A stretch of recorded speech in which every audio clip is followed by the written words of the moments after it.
Los 11 dominaban el mercado, representaban 54% de la producción mundial, 70% de las reservas comprobadas y 85% de las exportaciones.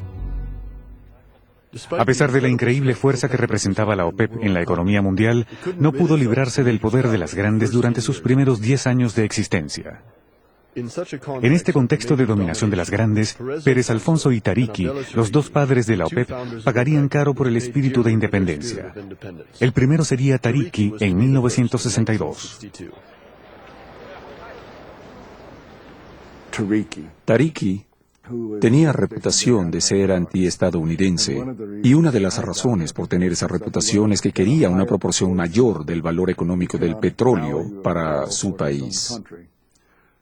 Era un hombre radical. No estoy muy seguro de qué papel tuvimos nosotros en hacer que fuera despedido, pero ciertamente fue destituido de su cargo. El jeque Yamani, quien al menos era tan inteligente como su predecesor y muchísimo más afable que Tariki, le sucedió en el cargo de ministro del petróleo. El jeque Yamani, el hombre de la sonrisa eterna, era un abogado experimentado y un astuto diplomático. Durante 20 años fue una de las figuras claves de la OPEP. Siempre creí en la evolución. No creo en la revolución. Y no se puede nacionalizar el precio del petróleo así nomás, a no ser que se cuente con el potencial humano, la experiencia y la habilidad para lograrlo. Nosotros no contábamos con eso, así que opté por una posesión gradual de nuestros recursos petroleros. En 1963, Pérez Alfonso, desilusionado al ver a la OPEP desgastarse en asuntos intrascendentes e intrigas de palacio, en lugar de dedicarse a la emancipación del tercer mundo, renunció apenas un año después que su amigo Tariki fuera destituido. En lo sucesivo, Pérez Alfonso decidió actuar al margen de la OPEP, que se convirtió en su remordimiento de conciencia, luchando arduamente por el medio ambiente y el ahorro de energía. La nacionalización del petróleo. Durante la década de 1960, el conflicto entre el norte y el sur empeoró. En este contexto, el petróleo se convirtió en un objetivo capital, tanto en el plano político como en el económico. 3 países árabes miembros de la OPEP, Argelia, Libia e Irak, constituirían la vanguardia de la lucha por venir.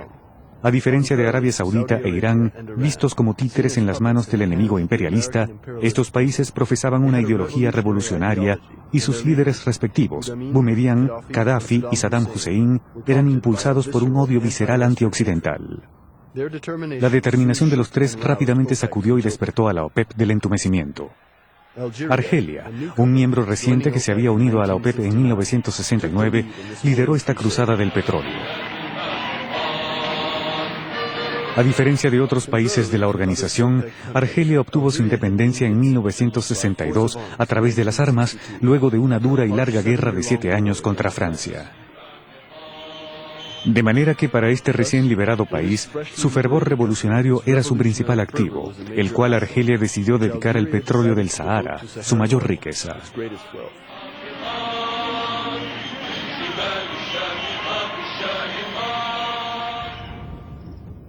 La aventura petrolera de Argelia había comenzado 10 años atrás, en 1952, 2 años antes de que comenzara la rebelión, cuando el país aún era una colonia francesa.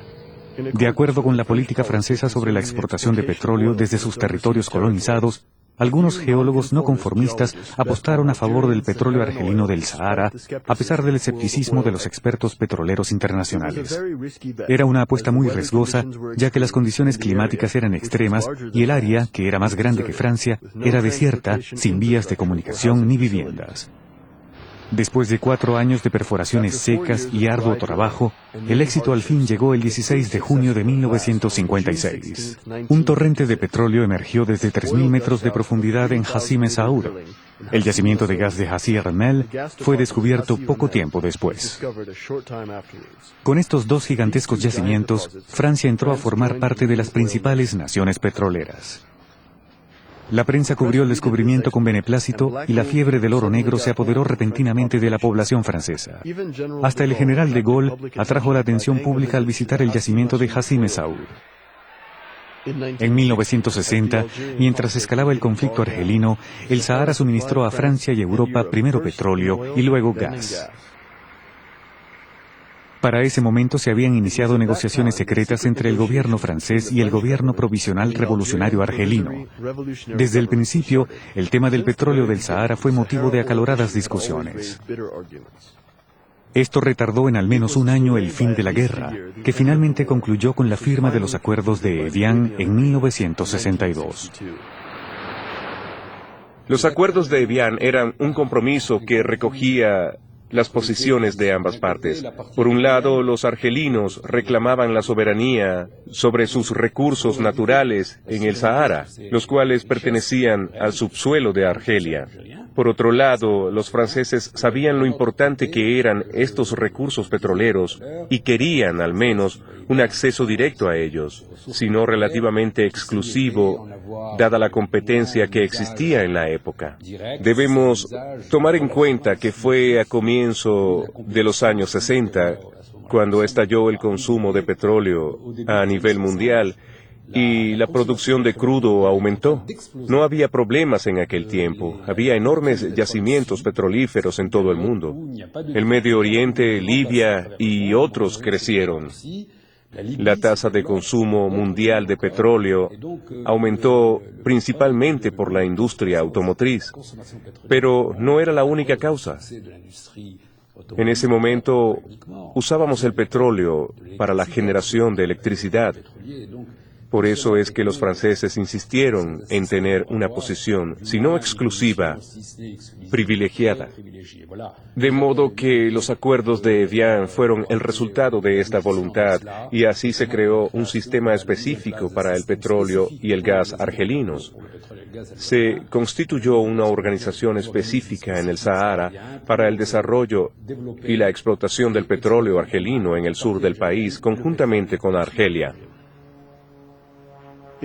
A pesar de los acuerdos, las relaciones franco-argelinas siguieron empeorando en los años siguientes a la independencia. Pero para todo efecto práctico, los yacimientos petrolíferos del Sahara seguían siendo enclaves franceses explotados por dos compañías, Total y Elf Aquitaine, que poseían 90% de las acciones. Aunque se creó una compañía nacional, Sonatrach, los argelinos no pudieron controlarla por sí solos, al menos durante los primeros años, por lo que acusaron a los franceses de haberles dejado solo retazos de la riqueza petrolera. La tensión escaló otro peldaño cuando el coronel Boumedienne, un radical de la Guerra de Liberación con profundos sentimientos antifranceses, lideró un golpe de Estado en 1965. La amenaza de nacionalización de las compañías francesas se hacía cada vez más inminente. Debemos situar el problema de la nacionalización en su contexto a comienzos de los años 70, cuando a nivel mundial aún existían problemas referentes a la liberación nacional y hasta el derecho al crecimiento económico. La gente comenzó a cuestionar las relaciones económicas internacionales, es decir, a defender el derecho de los países del tercer mundo, agrupados también en diferentes asociaciones, al crecimiento económico. Y este derecho significaba estar en contradicción con aquellos que estaban encargados, los que tenían todo el poder.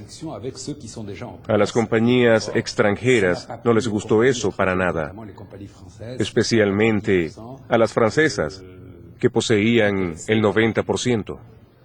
La confrontación franco-argelina terminó repentinamente el 24 de febrero de 1971, cuando Boumedienne, siguiendo el consejo del futuro presidente argelino Bouteflika, rompió las conversaciones con los representantes franceses y por primera vez en la historia de la OPEP se atrevió a imponer una decisión unilateral y soberana a sus poderosos interlocutores. Ha llegado el momento de tomar nuestras propias decisiones.